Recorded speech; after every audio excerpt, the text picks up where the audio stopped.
Good evening and welcome to yet another virtual event. My name is Adam and I'm the Director of Events at Tattered Cover. We have partnered with Books and Books and Bookbug to present this amazing conversation. I want to thank you for your patience. There was just some behind the scenes technical difficulties, which you would think after 2 years in the pandemic we would have solved, but they still pop up. If you haven't purchased the book for tonight, Glory by NoViolet Bulawayo, you can purchase it now at tatteredcover.com, Books and Books, or at Bookbug. Tonight's guest is the author of We Need New Names and the most recent book, Glory. We Need New Names was a finalist for the Man Booker Prize and won the Penn Hemingway Award and the LA Times Book Prize for First Fiction and many other awards. She grew up in Zimbabwe and now lives in the US. I'm of course talking about NoViolet Bulawayo. And in conversation with her is an amazing author, Megha Majumdar. She is the author of the New York Times bestseller and Editor's Choice, A Burning. She was born and raised in India, and she moved to the United States to attend college at Harvard University, followed by graduate school in social anthropology at Johns Hopkins University. She now works as an editor at Catapult and lives in New York City. Please welcome NoViolet and Megha for this amazing conversation. And thank you again for Books and Books and Bookbug for doing this with Tattered Cover. Ladies, welcome. How are you all doing this evening? Great. Thank you so much, Adam. I'll hop off, but if anyone has a question, anyone in the audience, you can ask it in the YouTube chat and I'll make sure both of these amazing authors get to it.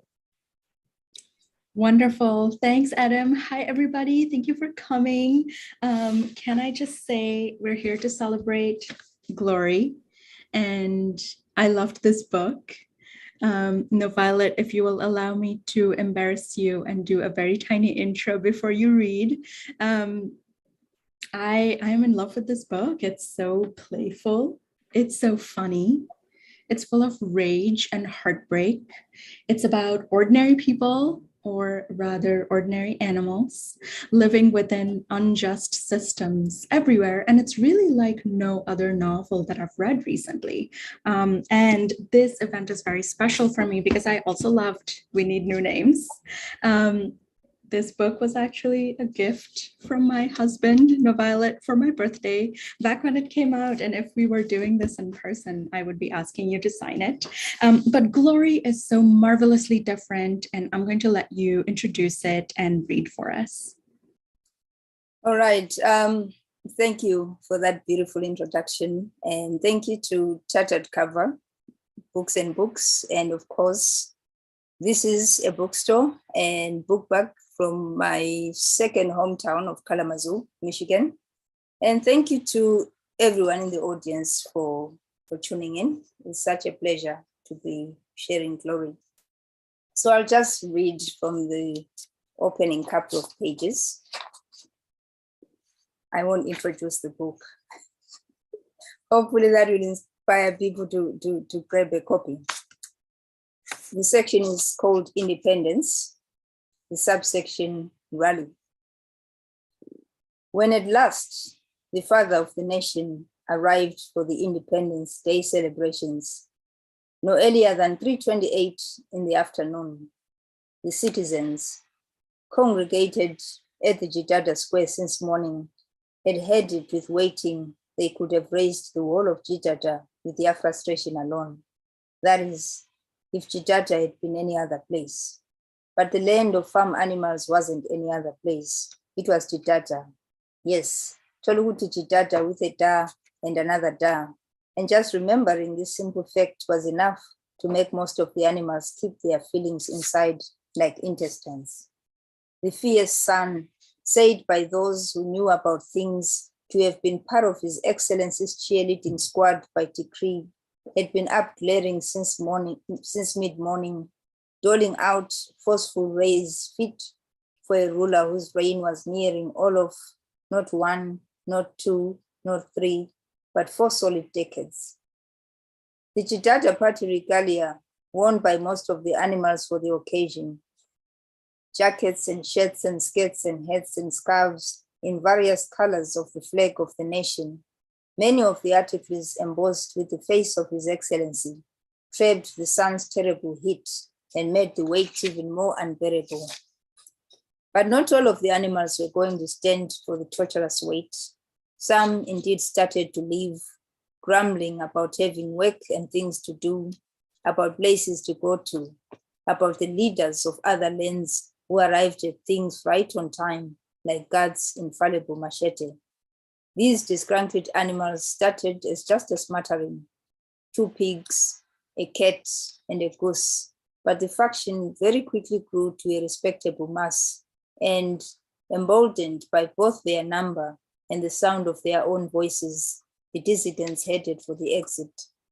At the gate, the group found themselves face to face with the Jitata defenders, Toluguti the dogs appropriately armed with batons, ropes, gloves, tear gas canisters, shields, guns, and such typical weapons of defending. It was a known fact all over the nation and beyond its borders that Jitata defenders were by nature violent, morbid beasts, but it was especially the presence of the notorious Commander Jambanja, distinguishable in his signature white bandana, that made the dissenters promptly turn around and retrace their steps, miserable tails between their legs. Enter the father of the nation, the ruler whose reign is longer than the 9 lifespans of 100 cats, also the longest serving leader in a continent of long serving leaders, and indeed in the whole wide world. Now His Excellency's car wove its way through the throngs with the slowness of a hearse, and the animals fell over themselves like intoxicated frogs, hoping to catch a glimpse of the legendary father of the nation.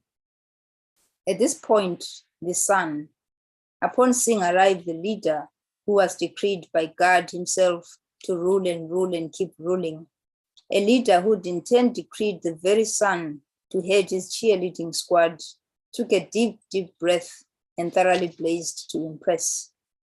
A select group of dignitaries, all males, most of them old, accompanied His Excellency on hind legs. Accompanying the accompanying dignitaries were decorated defender leaders in military gear, colorful embroidered ropes cinched at the waist, caps pulled low, shiny constellations of medals glinting on solid chests, star insignias bouncing off the shoulders, white gloves on front paws. These were the generals, Toluguti the true linchpin of His Excellency's rule. Throughout the square, animals whipped out their phones and gadgets to take pictures and videos of the procession of power. Behold him, yes, Toluguti him, and only him himself, the anointed one, the only one, the supreme one, the most magnificent one. With the arrival of His Excellency, Jitata Square came alive. Toluguti, the father of the nation, had such an aura that his mere presence in any space automatically rearranged the atoms in the air and shifted any given mood, no matter how hostile or dismal or foul, to a positive and electric one. Those who know about things say this quality had especially been a dozenfold more potent a long, long time ago, during the first years of His Excellency's rule, when his appearance alone made unripe things instantly ripen to the point of rotting, cured the sick of whatever ailments molested them, turned rocks to mush, deactivated storms and heat waves, rerouted floods, wildfires, and plagues of locusts, cured fatal viruses before they even thought of attacking, made dry rivers overflow with water. Yes, Toluguti, the father of the nation's appearance alone, had once upon a time started engines, bent steel beams, and in separate documented occasions made scores and scores of virgins pregnant, so that long before he married the donkey and sired children with her, streams of His Excellency's blood were already flowing throughout Jitata. And now, here was the father of the nation lighting up Jitata Square by merely happening, by simply being there. The place ignited in flaming applause, and even the animals who not too long ago had been trying to leave were now part of the uproar, standing on hind legs and cheering His Excellency, not just with their voices and bodies, no, but also with their hearts and minds and souls. Cows mooed, cats mewed, sheep bleated, bulls bellowed, ducks quacked, donkeys brayed, goats bleated, horses neighed, pigs grunted, chickens clucked, peacocks screamed, and geese cackled, the cacophony reaching deafening levels as the entourage of power came to a final stop in front of a raised platform. Okay. Thank you. So as you just read to us from the beginning, we heard about a political rally where all the members are animals, and this is really an incredibly inventive thing that this book does. Can you talk about coming to the idea for this book? The idea fell on my lap in the form of the Zimbabwean coup that deposed Robert Mugabe back in November 2017. So in many ways, I feel lucky because I didn't have to do the hard work of trying to figure out what my next book was going to be about at a time when everybody was waiting for it. But I knew the moment that happened that I needed to write a story. At the time, I thought it was going to be a work of nonfiction because I was just interested in making sense of the moment, in making sense of what Mugabe had done to us, where he had taken us and where we were potentially going. I was able to be on the ground a couple of weeks later and for the next few months after that. But in the course of that time, so much work was produced by people, some of them more capable than I was in the genre of nonfiction and political analysis. And as a creative, I very quickly realized that I was running the risk of coming up with a book whenever I finished it. That would be too late to the party. That would have nothing new or interesting to say. That was when I started to make the choice to tend to my natural mode, which is fiction. I remember George Orwell was turning up in our social media conversations, and that inspired me to think deeply about using the animal kingdom. And lucky enough for me, I already had another resource in the form of my grandmother's stories told throughout my childhood. And I actually realized that animals promised a fresh and exciting way for me to take ownership of a story that everybody else, that was very public, that everybody else seemed to have taken ownership of. They also gave me the distance from the story, room to create my own story within a public story and take it wherever I wanted. So that's the story of Glory, of how Glory was born in its current form. Mm. You know, something that struck me is that the book is, it is obviously, very much about people living in a place where fuel prices are going up. They're dealing with power cuts. There's a minor but very memorable character of a teacher who sells clothes and bread on the side to make a living. And it's set in Zimbabwe, but I feel like the reality that you're talking about, it's so many countries across the world. And part of what I loved is, along with this very intellectually serious project, the book feels so playful, so funny. Can you talk about finding that tone for the book? I tend to be drawn toward heavy, even depressing subjects, if you will. And so humor is almost necessary for my material to be approachable, to be tolerable, even for me during the process of creating it. I insist on finding joy, on finding pleasure, of being entertained as I write. But that said, it's also important to remember that, no matter how miserable our circumstances are, humor and joy are such basic human impulses that never leave us. You can go to the poorest place on earth and find some of the happiest people on earth. So I really wanted to keep sight of that part of the landscape that I was dealing with. And as a Zimbabwean myself, I'm always humbled and inspired by, the humor of my people, regardless of what we're going through. I think we're some of the funniest people in this whole wide world. To quote the leader of Chidada. So yeah, it's always a joy to bring that into the work. Yeah, I love that. But like we were saying, there is material that feels really urgent and really serious. And can I tell you about a couple lines that I am hoping you'll tell us more about? Sure.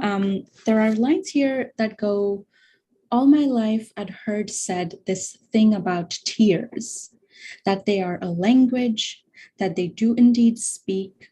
And that day under that mabrosi, I witnessed, I heard, I understood the clarity, the absolute eloquence of tears."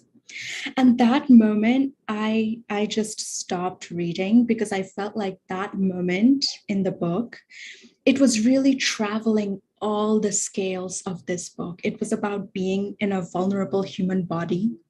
It's about love and how it transcends language. It's also about despair in the face of brutality, because those moments are true too. And, the helplessness one feels in a society where one has very little recourse. But can you speak about writing those lines in that section? No, I'm laughing because I had to think, okay, did I write that line? I guess I did. Has it been that long? I wrote this thing in a weird trance. So, but anyway, I think I remember that section. It's when they are witnessing the killing of the uncle. And yes, it's a very, very dense, very heavy, very tragic and heartbreaking moment. But it's still a moment that I need the reader to sit with, not only because it's part of the story, but it comes from a very real place, a very sad chapter of Zimbabwe's history. But I try to render such moments in a language that holds them to the sun, that gives them beauty, that gives them the weight that I think they deserve. So I do try to pressure my language towards those moments, if that makes sense. Pressure your language. Yeah, I love that. Yeah. And now I'm very curious to hear about your writing process for this book. How long did it take? What did it look like? It took about 3.5 years. Sometimes it's strange to quantify creative projects in terms of time, because I realized that some of the material that ended up making its way into the novel is material I'd sat with for even longer, but I just didn't know what to do with it, especially the part about that you just referenced, the mass killings, for instance. It's something that has haunted me. I've carried it. I've not known what to do with it until Glory gave me the opportunity.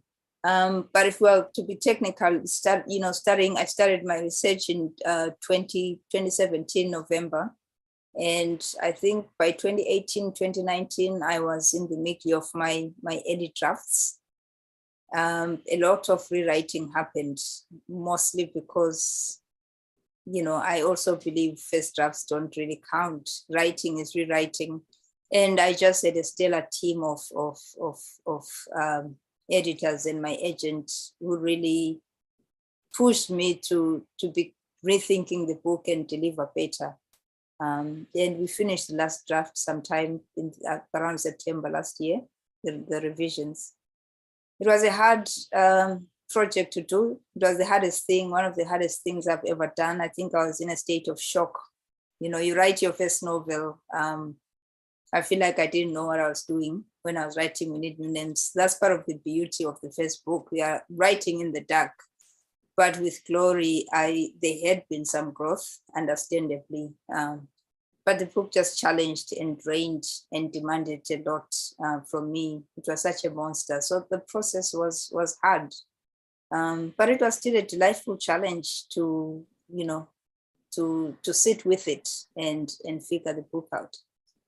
Can you recall one way in which your agent or your editor kind of pushed the book or helped a transformation happen within the book?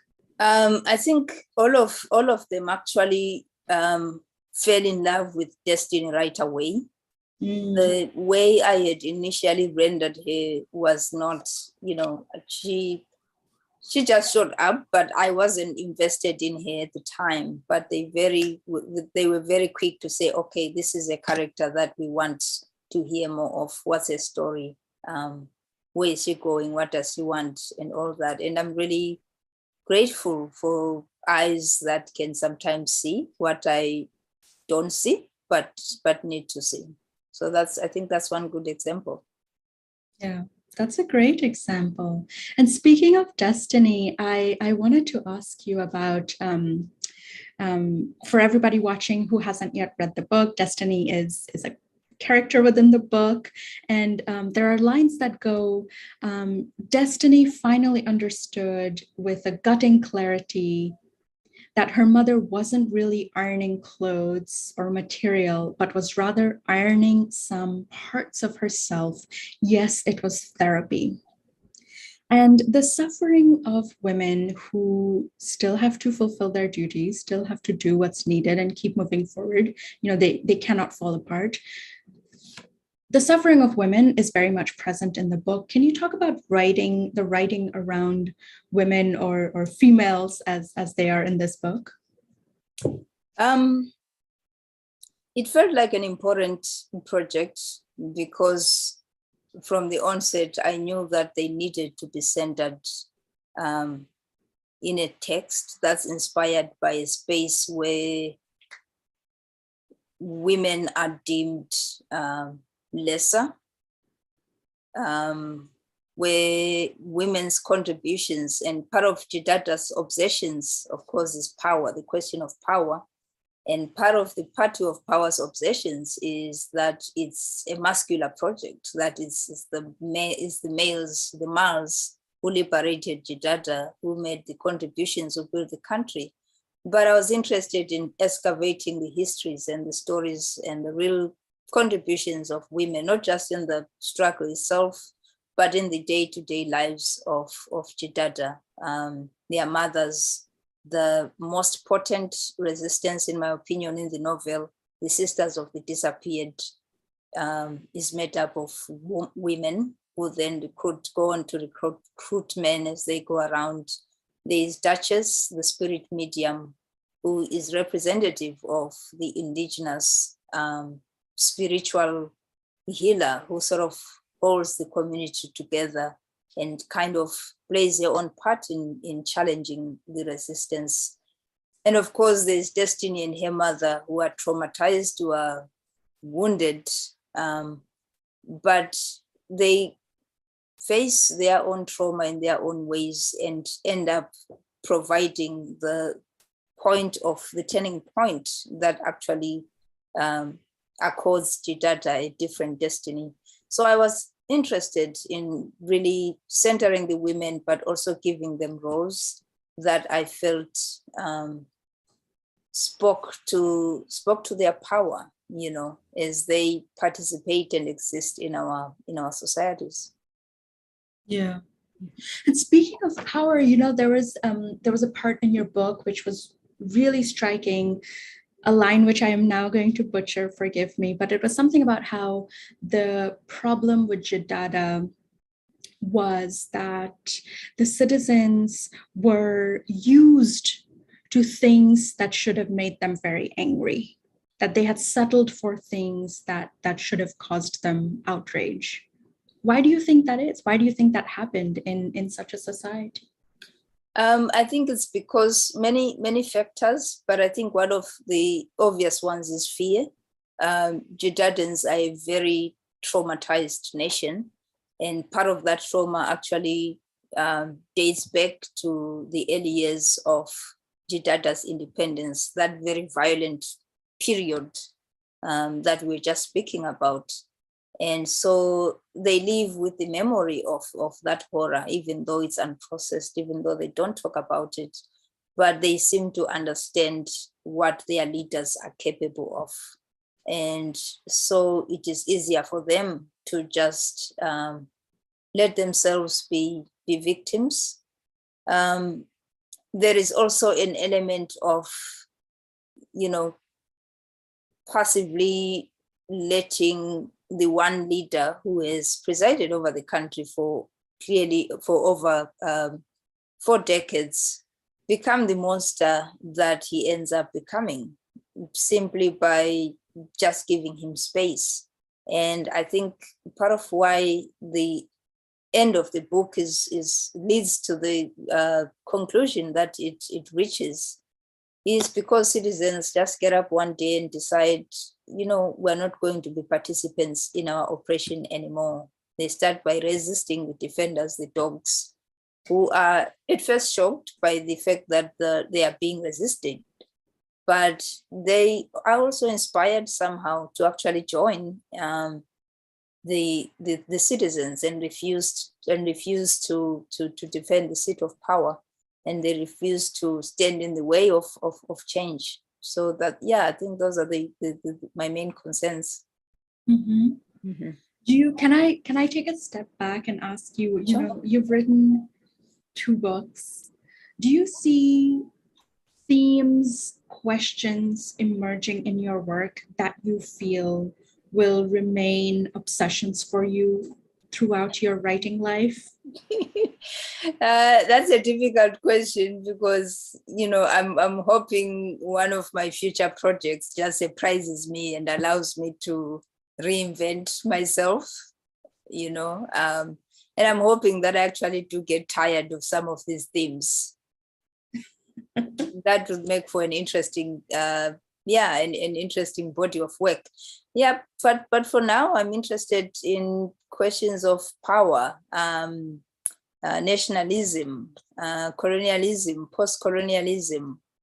I'm interested in voices of the vulnerable. I'm interested in the question of borders, crossing borders. I think my protagonist, Darling, and what's her name, Destiny, kind of mirror each other in I wasn't really thinking of that connection. It's strange how I notice it now that the book is out, that okay, one left and the other one comes back. So yes, it's interesting to see those themes start to shape themselves into a pattern. And I'm curious to see where I go from here. Yeah. You mentioned your grandma telling you stories when you were a kid, and the interest in stories and narratives is definitely so beautifully present in this book. There's a line, sorry to quote so much from your book, it's just a beautiful book full of lines that I wanted to underline. But there's a line about how, isn't it true that stories are able to raise the dead, as if the dead were just waiting. Again, I'm butchering this, I'm very sorry. We're just it's fine, butcher, go ahead.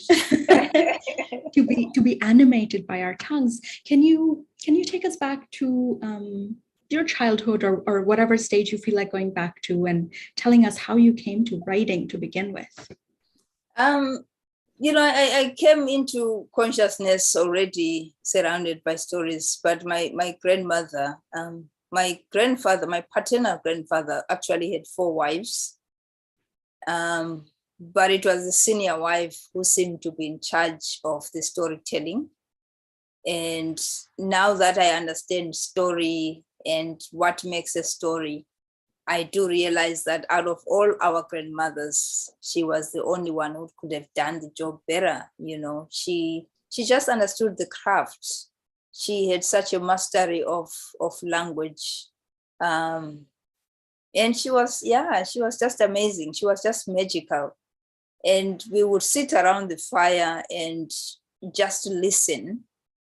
And as a child, I remember that I used to watch her mouth a lot. It makes sense because the stories sort of seem to pour out of her mouth, you know. And during the day, I would just watch her mouth as she went about her business, waiting for the dark so that that mouth would open and these stories would kind of gush out. I love that during the day we imitated her by relaying those stories to each other or to friends of ours who didn't, have the experience. But I think I was in some form of informal school. I started to learn quite a lot about language from her, about things like voice, how to put a story together, how to be entertaining, how to talk to an audience. And then in terms of the quote, the question of, the dead living in our mouths, I was also fascinated. I lost my mom at a very young age, but I was fascinated by how I used to love, understandably, just listening to people talk about her. I was a kid. I came from a culture where kids were not addressed. Nobody came to you and said, "Hey, NoViolet, let me talk to you about your mother." But two adults would just start talking about it in my presence. I don't know if it was for my benefit or they were talking. But moments like those made me realize that, my mom sort of came alive for me when people opened their mouths and started talking. And of course, I know now that, let me backtrack a little bit. There's a beautiful NoViolet saying, that's my language, that says, "Gofa bantu gosalis bon." The people will die, the names will remain. I think a name becomes a name in part when we speak it, when we say it loud. So when we talk of the dead, I think it's that same dynamic. When we talk of the dead, we call the names.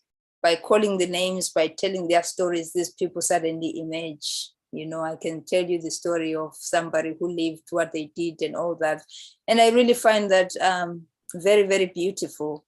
And I wanted to kind of bring that to Jidada, starting with citizens writing the names of the dead on the wall, following Destiny's mother, actually telling her own history, opening this whole world that was secret, that Destiny never knew. But suddenly her grandfather, her grandmother, her uncles and aunts are raised from the dead and they become real. And, they really change her relationship, both with her mother, but the country as well. Mm-hmm. That's really beautiful. We have questions starting to come in, and I'll remind everybody watching that you can send NoViolet your questions. And also, this is a good time to go to the bookstore page for Glory, get yourself a copy, understand fully what NoViolet is talking about in this beautiful book. The first question is from Kelly.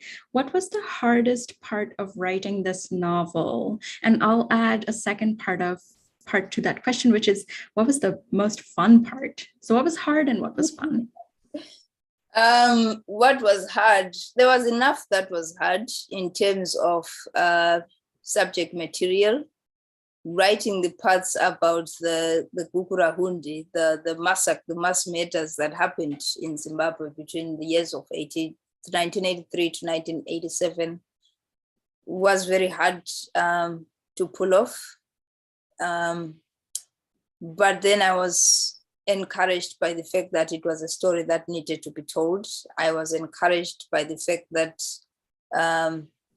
some of my peers had told that story and opened doors for me in a way. People like amazing writers like Novio, Rosa Chuma, Tuya Gloria Ndlovu, Christopher Mlalazi, and the many informal writers and just people who were sharing that story online. What was also hard was writing a story that was happening. in real time as I was writing, especially with the early drafts, because there were moments where I would go to sleep and think, I don't know what these idiots will do while I'm sleeping. That will affect my novel, you know. And then I'll wake up and have to juggle, move pieces around. That was before I gave myself the permission to make Glory its own thing. That was inspired by the real story, but didn't necessarily depend on it. The parts that were fun to write were parts where I was taking jabs at the seat of power. You know, yeah, it really gave me satisfaction to imagine certain characters the way I did. Yeah, I love that. We have a question from Mary. How have both Zimbabwe and America formed how you think about language? It's complicated. Zimbabwe is the place I owe my mother tongue. It gave me my mother tongue. And for me, that's really the language of intimacy. I think it's the dominant language in my writing, in my creative work, even though what readers see looks like English, but that would definitely not exist without Isindebele. And then the US, it has forced me to find common ground between a language that I just struggle with English. I don't understand why, because it's an official language in Zimbabwe. People speak it. I have friends and family who express themselves better in English than, you know, in our mother tongues. I just don't understand what the problem with me is. It could be because I chose at an earlier age that the other language was the language of my creation. But it's just beautiful to have two languages that sometimes fight and struggle, but force me at some point to find common ground in a way that that works. Yeah. And you can really see the texture of both languages in Glory, just really, really imbricated in a really beautiful way. There's a question from Linda. Do you plan to explore the themes you talked about tonight from an American view? I guess, are you interested in writing a future book set in the US and asking questions about power? No, I have no idea. I can't speak about what I'm going to do tonight. I'm just tired after Glory. So we'll see. Fair enough. I did want to ask you more about what you were saying about English, because it struck me that, you know, I have a similar experience with English. We grew up speaking it in India, but I still struggled to learn it. And I had a very hard time learning it when I was a kid, because we did not speak English at home. And now I do feel that my mother tongue comes into my English work as well. Do you think that you will ever write in your mother tongue? Have you already written in your mother tongue? Yes, I do have a published story in my mother tongue in an anthology called Tapuluju for Ndebele speakers and Zulu speakers in the audience. And I loved the writing it. I actually wrote quite well in my mother tongue before I wrote, sensible stuff in English. Again, because it's I didn't have to learn it, you know, I owned it. I did not need to find the keys for it, you know. And I think if I were to write a novel in my mother tongue, I would totally be able to do that. Maybe that's thinking of future works. I think that would be an interesting challenge to myself. Yeah. But it's interesting to hear you talk about how you didn't speak English at home. That was the case with me. So we encountered it in the classroom from some of our teachers who didn't even speak it well because they didn't speak it at home. Yeah. So, and we just sit there and laugh at them, butcher this language. And we'll be thinking, why don't you teach us in our native languages? It is quite interesting when you think about decolonization and how, how the experience would have been if we were taught in our own languages. But so it really was hard to form an intimacy with a language that we encountered for a limited time. You went home, your playground was in your native language, and Absolutely. In our school, we were punished for speaking our mother tongue instead of English. Were you scolded for speaking your mother tongue? We were scolded sometimes, depending on the school. Sometimes we were punished. I think Nguki Wathiongo is a brilliant essay that talks about, being punished as well, which is really sad. Yeah. Here's a question from John for both of us. What books or authors have inspired you lately? What books or authors have inspired? So that's such a hard question, but for Glory, some of my companions were dictator novels like Wizard of the Crow, again by Nguki Wathiongo, The Brief Wondrous Life of Oscar Wilde by Juno Diaz, Autumn of the Patriarch by Gabriel Garcia Marquez, one of my most favorite writers, Feast of the Gods. Yeah, those are some of the books that I was sitting with. That's great. For me, one that I've been thinking about is A Passage North. Have you read this one, NoViolet? No, I haven't. A Passage North by Anuk Arudpragasam. It's a really beautiful novel set in Sri Lanka, and it's very deliberate and gentle in the writing about the relationship between grandmother and grandson among lots else. It's really beautiful. Right. I think we have time for a couple more questions, so bring them in. But meanwhile, I want to ask you a craft question. Sure. I'm sure there are lots of writers in the room, and I wonder if you would share a piece of craft advice that you find energizing or helpful. A piece of craft advice. That is hard. But let me talk about my first draft that might still be relevant. So my first draft was about 729 pages. It was such a thick pile. And I'm not too crazy about big books, because I feel like some of them have no business being big books. But here I produced the 700 page draft, and I remember some of the helpful advice from my brilliant editors was to sort of find the pulse of the story. They were not prescriptive in terms of, okay, this should stay, this should go. But they really forced me to figure out where the story was, where I thought the story was. And I have been doing this for quite a while.